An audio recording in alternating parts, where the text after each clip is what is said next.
Hello, welcome to all. आप सभी लोगों का स्वागत है एस गुरु एकेडमी पर। हम क्या फिजिक्स का तीसरा चैप्टर पढ़ रहे हैं, यानी वैद्युत विभव के बारे में। ठीक है, तो वैद्युत विभव के बारे में पढ़ रहे हैं। उसमें मैंने क्या तुम्हारा बिंदु आवेश, अच्छी स्थिति, निरक्षीय स्थिति और क्या वैद्युत यानी विभव प्रवणता और वैद्युत क्षेत्र की तीव्रता, विभव प्रवणता में संबंध, इसके बारे में डिस्कस कर चुके थे। अब क्या करते हैं, अब चलते हैं आगे। तो आगे क्या है हमारा, स्थिर वैद्युत स्थिति ऊर्जा, यानी किसी भी वैद्युत द्विध्रुव की वैद्युत क्षेत्र में स्थिति ऊर्जा क्या होती है वो देखते हैं। ठीक है, तो हमारी हेडिंग क्या है, ये है हमारी हेडिंग,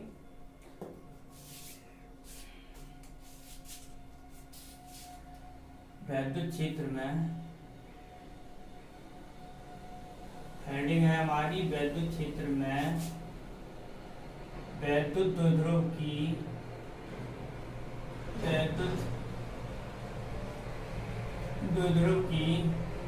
स्थिति ऊर्जा।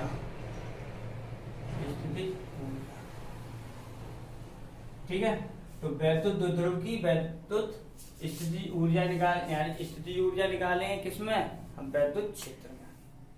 ठीक है, तो क्या है हमारे, अब वैसे भी वैद्युत क्षेत्र यानी वैद्युत द्विध्रुव की स्थिति ऊर्जा होगी क्या, यानी देखो किसी की भी अभी यहाँ पर जो पॉइंट चल रहे हैं सभी, तो उसमें क्या है वैद्युत स्थिति ऊर्जा निकल रही है, उन्हें क्या है हमारा अनंत से वैद्युत क्षेत्र के भीतर लाने में जो कार्य करना पड़ रहा है, उसी के रूप में क्या है वो हमारी वैद्युत स्थिति ऊर्जा प्राप्त हो रही है कार्य के रूप में।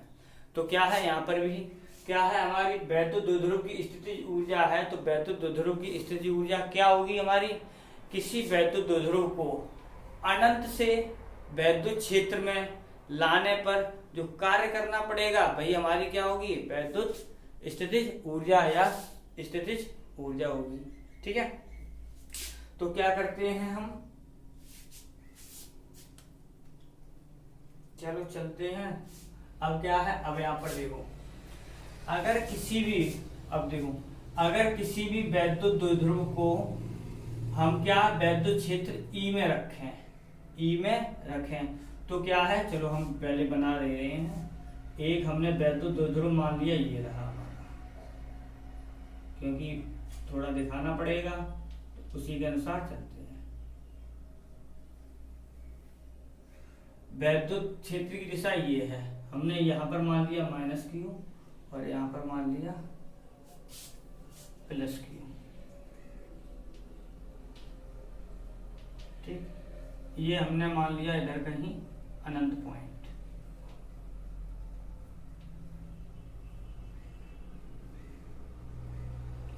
ठीक, अब क्या है, ये हमने +q मान लिया। जैसे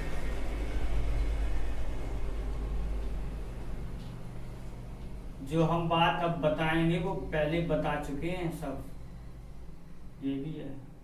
ठीक है, इनके बीच की दूरी क्या होती है हमारी 2l।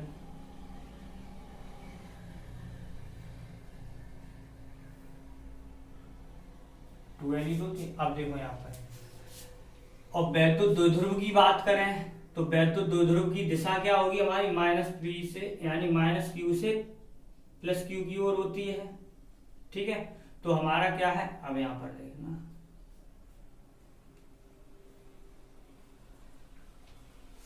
हम जो बता रहे थे वही ये बता रहे थे। वो जैसे ये वैद्युत क्षेत्र है, इसमें क्या है, हमने एक वैद्युत द्विध्रुव को रख दिया जो हमारा किससे बनता है, -q और +q आवेशों से मिलकर बना होता है।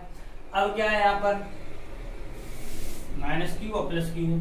अब देखो वैद्युत क्षेत्र की दिशा में जाएंगे तो वैद्युत बल ये कार्य कर रहा है, यहाँ पर मैंने मान लिया। अब क्या वैद्युत क्षेत्र की विपरीत दिशा में बल कार्य करेगा इस पर, तो वो आ गया हमारा ठीक है, क्योंकि वैद्युत क्षेत्र की दिशा में ये F बल कार्य करेगा और F इसके विपरीत दिशा में कार्य करेगा। तो क्या हमारे वैद्युत द्विध्रुव आघूर्ण की दिशा क्या होगी हमारी, यहाँ पर क्या होगी, अगर यहाँ बना दें तो वैद्युत द्विध्रुव आघूर्ण की दिशा भी क्या होती है हमारी, माइनस से प्लस की ओर होती है तो यहाँ पर हम क्या बना सकते हैं, P बना सकते हैं। ठीक है, यानी वैद्युत द्विध्रुव आघूर्ण की दिशा क्या होती है हमारी, माइनस क्यू आवेश से प्लस क्यू आवेश की ओर होती है, और अक्ष के अणदिश होती है, तो अक्ष पर तो वैसे भी जा रहे हैं, और ये क्या है हमारी ऋण आवेश से धनावेश की ओर होगी। अब देखो, अगर हम क्या करें, इस वैद्युत द्विध्रुव को अनंत से, अब क्या हम वैद्युत क्षेत्र में लेके आए, इस वैद्युत द्विध्रुव को अनंत से वैद्युत क्षेत्र में लेके आए, तो क्या होगा, हमारा जो प्लस क्यू आवेश पर बल लगेगा वो हमारा क्षेत्र की दिशा में लगेगा, क्षेत्र की दिशा में लगेगा, इस पर प्लस क्यू आवेश पर बल। और क्या है, अब हम क्या करें, और माइनस क्यू पर कितना बल लगेगा, हमारे क्षेत्र की विपरीत दिशा में, और बल कितना लगेगा, क्योंकि हम वैद्युत क्षेत्र की बात कर रहे हैं, इसलिए वैद्युत क्षेत्र में किसी भी कण को या किसी को आवेशित कण को रखते हैं तो उस पर बल कितना लगता है हमारा, F बराबर होता है क्या, Q, इतना ही होता है, किसी आवेश यानी Q होता है आवेश और E होता है वैद्युत क्षेत्र की तीव्रता। अब क्या है, तो वही सब कुछ पॉइंट लिखना है, तो पहले क्या है, हम इसकी डेफिनेशन लिखते हैं, तो क्या है हमारी, देखो वैद्युत द्विध्रुव की स्थिति ऊर्जा, तो किसी वैद्युत द्विध्रुव की स्थितिज ऊर्जा उस कार्य के बराबर होती है, क्या, उस कार्य के बराबर, उस कार्य के बराबर होती है जो द्विध्रुव को अनंत से एक समान वैद्युत क्षेत्र में लाने में किया जाता है। क्या है, किसी वैद्युत द्विध्रुव की स्थिति ऊर्जा उस कार्य के बराबर होती है जो द्विध्रुव को अनंत से एक समान वैद्युत क्षेत्र में लाने में किया जाता है। ठीक है, अब क्या है, ये तो होगी हमारी डेफिनेशन किसकी, यानी स्थितिज ऊर्जा की, किसके लिए, वैद्युत द्विध्रुव के लिए। अब क्या है, हमने एक समान वैद्युत क्षेत्र मान लिया, जिसमें क्या है, माना E एक समान वैद्युत क्षेत्र है जिसमें द्विध्रुव को इस प्रकार लाया जाता है कि द्विध्रुव आघूर्ण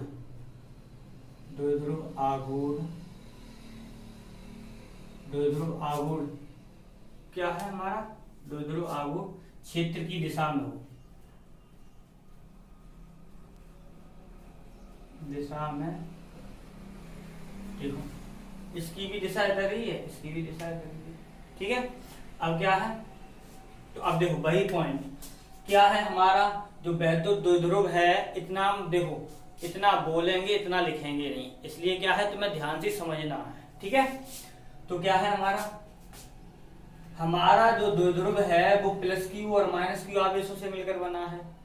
अब क्या है, जब वैद्युत द्विध्रुव को हम अनंत से क्षेत्र में लेके आएंगे तो प्लस क्यू आवेश पर बल कितना कार्य करेगा, F बराबर QE। ठीक है, ठीक, और क्या है, हमें जो लाने में, क्योंकि हम देखो क्षेत्र की ये वाला है, क्षेत्र की अंतरिक्ष लग रहा है, यानी ये बल क्षेत्र की दिशा में लग रहा है, इसलिए ये, और क्या है, जब हम माइनस क्यू की बात करेंगे तो क्या लगेगा, F बराबर QE, इस पर भी बल कार्य करेगा, लेकिन इसकी दिशा कैसी होगी हमारी, विपरीत होगी। क्यों, ये इधर जा रहा है, क्षेत्र इधर लग रहा है तो ये इधर जा रहा है। ठीक है, अब क्या है, जो ये बल कार्य करेगा, ये बल कार्य कर रहा है हमारा, तो क्या होगा, इस यानी इस आवेश को वैद्युत द्विध्रुव को ये बल जो कार्य करेगा वो क्या होगा, हमारे बाह्यकर्ता द्वारा किया जाएगा, बाह्यकर्ता द्वारा। और ये क्या है, क्षेत्र द्वारा किया जाएगा। कहने का मतलब क्या है, हम वैद्युत द्विध्रुव को तो लेके आएंगे अंदर क्षेत्र में, ठीक है। इस पर जो बल कार्य करेगा, ठीक है, तो क्षेत्र के अनुदिश कार्य करेगा, यानी क्षेत्र की दिशा में कार्य करेगा। तो हमें लाने के लिए क्या होगा, बाह्यकर्ता की जरूरत पड़ेगी। क्यों पड़ेगी, क्योंकि ये देखो वैद्युत क्षेत्र इधर लग रहा है, हम उसके अपोजिट आएंगे, अपोजिट आ रहे हैं, तो इसके लिए क्या है, हम इधर आएंगे तो क्या होगा, हमारा बाह्यकर्ता द्वारा कार्य किया जाएगा।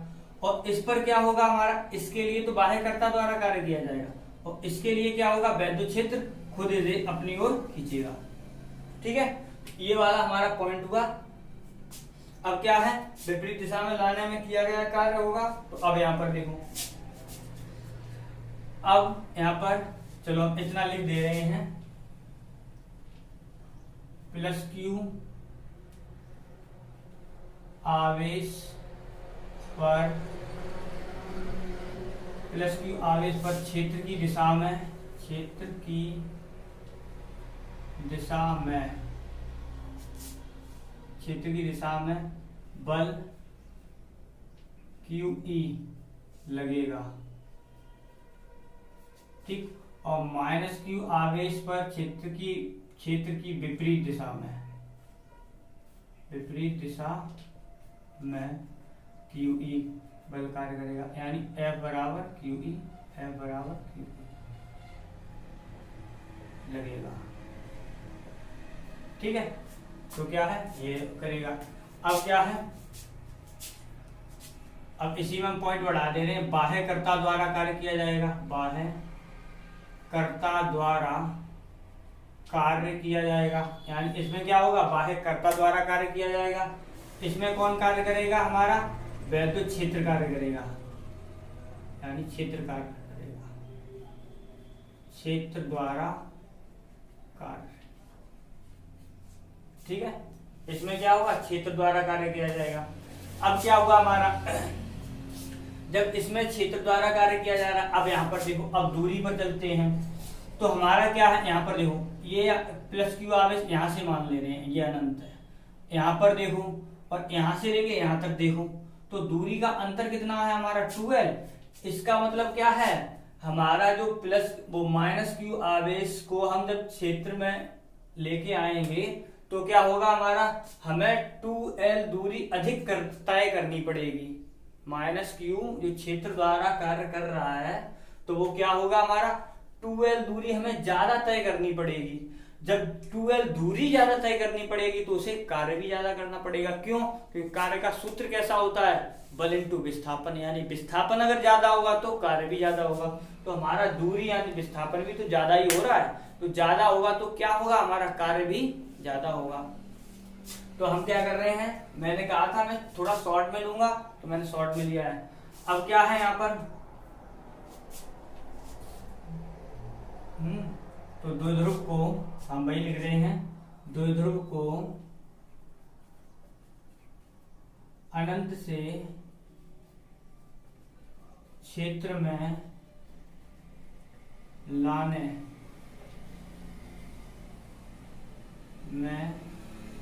में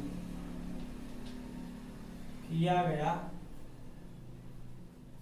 कार्य, ठीक है। और वो भी कौन कार्य करेगा, हमारा क्षेत्रीय तो कार्य कर रहा है, क्योंकि क्षेत्र के लिए होगा, देखो इसके लिए, इसी के लिए तो हमारा होगा। तो माइनस के ऊपर बल कितना कार्य करेगा, इतना, लेकिन क्या है, विपरीत दिशा में होगा, इसलिए यहाँ पर क्या आ जाएगा हमारा, माइनस। चाहो चलो यहाँ पे लिख, किया गया कार्य, तो क्या होगा, बल इंटू विस्थापन, विस्थापन कितना है हमारा, 2L, ठीक है। तो क्या हुआ, बल का मान कितना है हमारा, माइनस QE। माइनस क्यों ले रहे हैं, क्योंकि विपरीत दिशा है, ध्यान रखना, यहाँ पर तो मैंने लिखा है, लेकिन विपरीत दिशा लिखती है, इसीलिए यहाँ पर माइनस लिया जाएगा, ठीक, इंटू 2L, ठीक है। तो कार्य तो W है ही हमारा। अब क्या है यहाँ से, तो हमारा एक सूत्र होता है P बराबर 2QL, यानी वैद्युत द्विध्रुव आघूर्ण, वैद्युत द्विध्रुव आघूर्ण, ये हुआ।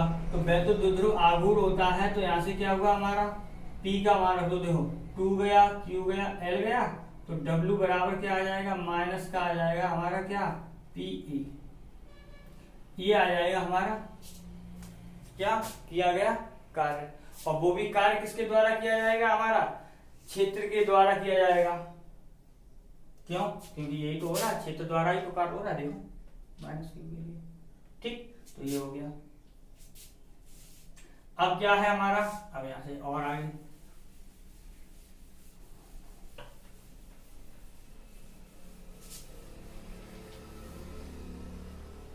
ठीक, ये हो गया। अब इसका मतलब क्या है, अब देखो ये क्षेत्र के समांतर ही तो रखा है, हमारा जो वैद्युत द्विध्रुव है क्षेत्र की समांतर ही तो है, लंबवत तो है नहीं ना, थीटा कोण बना रहा है कहीं, तो हमारा समांतर ही तो है। तो क्या हुआ हमारा क्षेत्र के समांतर, क्षेत्र के समांतर द्विध्रुव की स्थितिज ऊर्जा,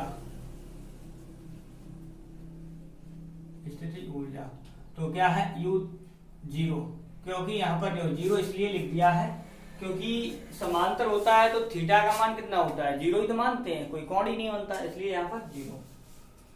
तो यहाँ पर क्या हुआ हमारा, ये कार्य ही तो, अभी क्या पीछे डेफिनेशन लिखी थी, कार्य ही वैद्युत स्थितिज ऊर्जा के रूप में होता है, उस कार्य के बराबर होता है जो अनंत से हम कहां पर लेके आते हैं, वैद्युत क्षेत्र के भीतर लाने में जो कार्य किया जाता है। ये हो गया हमारा। अब क्या है, जो कल मैंने पढ़ाया था तो मैं, यानी किसी भी वैद्युत द्विध्रुव को अगर हम क्या थीटा, उसकी साम्य स्थिति से थीटा कोण घुमा दें, थीटा कोण घुमा दें तो हमें कितना कार्य करना पड़ेगा, ठीक है। तो ये अब उसके लिए, तो अब यहाँ पर क्या है, अब देखो ये तो है, अब यहाँ पर ये क्या है हमारा, चलो एक ही बार हम ले लेंगे स्थितियां अभी।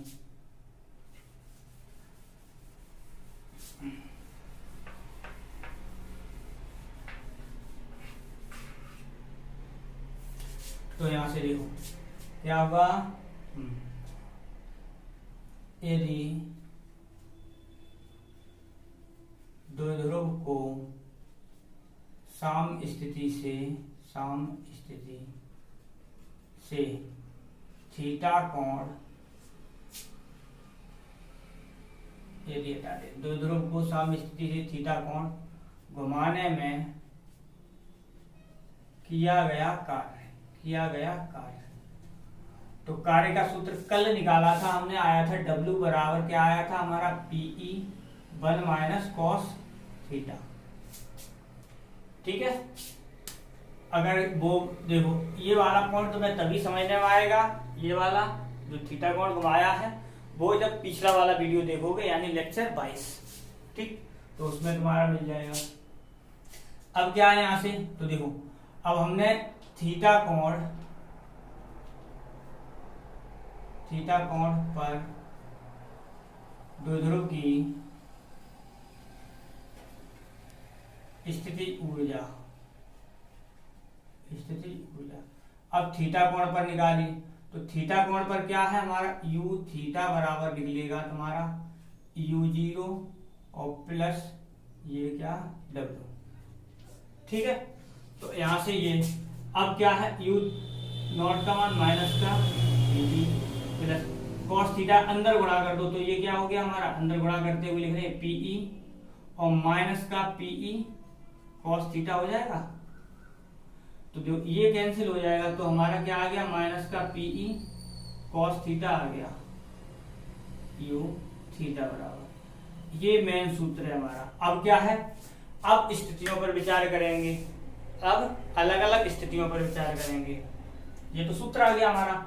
अब क्या है यहां पर देखो, फर्स्ट पॉइंट जैसे क्या है, हमारा जो वैद्युत द्विध्रुव अभी क्षेत्र की दिशा के समांतर ही तो रखा था, ठीक है, समांतर रखा था, इसका मतलब क्या हुआ हमारा, वहां पर यानी द्विध्रुव क्षेत्र के समांतर हो, अगर क्षेत्र के समांतर होगा तो थीटा बराबर कितना हो जाएगा हमारा, 0 अंश, ठीक है। तो यहां से और cos 0 का मान कितना होता है हमारा 1, तो इसका मतलब है U थीटा की जगह कितना है 0, तो 0 बराबर कितना हो जाएगा हमारा माइनस का PE, यही तो आ जाएगा, ठीक। और इस स्थिति में जो वैद्युत द्विध्रुव होता है क्षेत्र के भीतर वो माना जाता है हमारे स्थायी अवस्था में। क्या है? द्विध्रुव होगा, द्विध्रुव क्षेत्र के भीतर स्थायी अवस्था में होता है। इस स्थिति में क्या होता है, जो हमारा वैद्युत द्विध्रुव क्षेत्र के भीतर होता है वो कैसा, और क्षेत्र कैसा, हमारा एक समान वैद्युत क्षेत्र है, अलग अलग नहीं है, असमान नहीं है। ठीक, तो क्षेत्र के भीतर हमारा जो द्विध्रुव होगा वो कैसा होगा, हमारा स्थायी अवस्था में होगा। ठीक है। अब क्या है नंबर सेकंड पर क्या किया, यानी द्विध्रुव को हमने क्या रख दिया, द्विध्रुव को अगर हम द्विध्रुव क्षेत्र की दिशा के लंबवत हो, यानी क्षेत्र की दिशा के लंबवत हो। ठीक है, तो क्षेत्र की दिशा के लंबवत होगा तो इसका मतलब थीटा बराबर कितना हो जाएगा हमारा 90 डिग्री।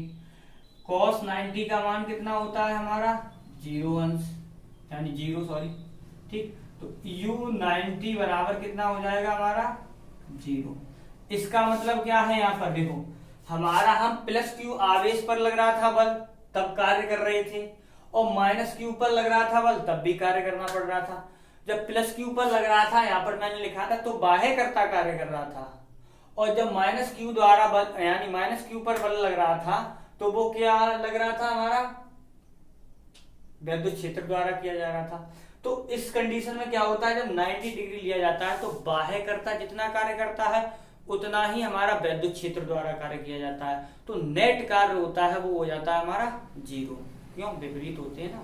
ठीक, तो क्या है हमारा नेट कार्य हो जाता है 0। जब कार्य 0 हो जाएगा तो हमारी स्थितिज ऊर्जा भी 0 हो जाती है। इसीलिए ये हमारा 90 पर कितना हो गया, 0 हो गई। अब थर्ड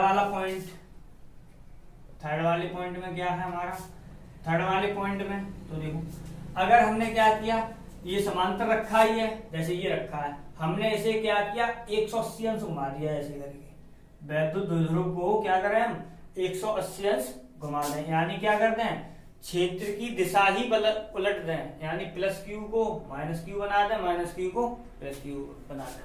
कहने का मतलब साम्य स्थिति से कितना घुमा दें 180 अंश। द्विध्रुव को 180 अंश घुमा दिया जाए। अगर हम 180 अंश घुमा देंगे तो क्या हो जाएगा हमारा, तो थीटा बराबर तो हमारा 180 अंश हो ही गया, और cos 180 का मान होता है -1, तो यहां पर रख दो। तो क्या हो जाएगा u 180 अंश बराबर कितना हो जाएगा हमारा, ये 100 माइनस का, तो ये हो जाएगा हमारा क्या प्लस का ही तो आ जाएगा। अब इस स्थिति में जो द्विध्रुव होता है वो हमारा क्या होता है, अस्थायी अवस्था में होता है। यहाँ पर यानी इस कंडीशन में क्या होता है, अस्थायी अवस्था में। वैद्युत क्षेत्र के भीतर होगा वो वैद्युत द्विध्रुव होगा, वो कैसा होगा हमारा अस्थायी अवस्था में। यहाँ पर होता है स्थायी, यहाँ पर हो जाता है आगे अस्थायी अवस्था में। ठीक है, तो ये पॉइंट तुम्हारा क्लियर हो गया। यानी क्या है, वैद्युत द्विध्रुव को वैद्युत क्षेत्र में उसकी कितनी स्थितिज ऊर्जा होती है उसके बारे में, क्या स्थितिज ऊर्जा होती है, क्या होती है, उस कार्य के बराबर होती है जो वैद्युत द्विध्रुव को अनंत से क्षेत्र के भीतर लाने में करना पड़ता है। ठीक, तो ये हो गया तुम्हारा पॉइंट। अब तुम्हारा ये चैप्टर भी खत्म होने वाला है। ठीक है, तो अगर वीडियो पसंद आ रहे हो तो अपने दोस्तों के साथ शेयर करें और लाइक करें। ठीक है, और चैनल पे नए आए हैं तो सब्सक्राइब करना चैनल को, जिससे क्या है जैसे ही हम वीडियो यहाँ अपलोड करें वैसे ही आपको नोटिफिकेशन मिलता रहे। ठीक है, बाय।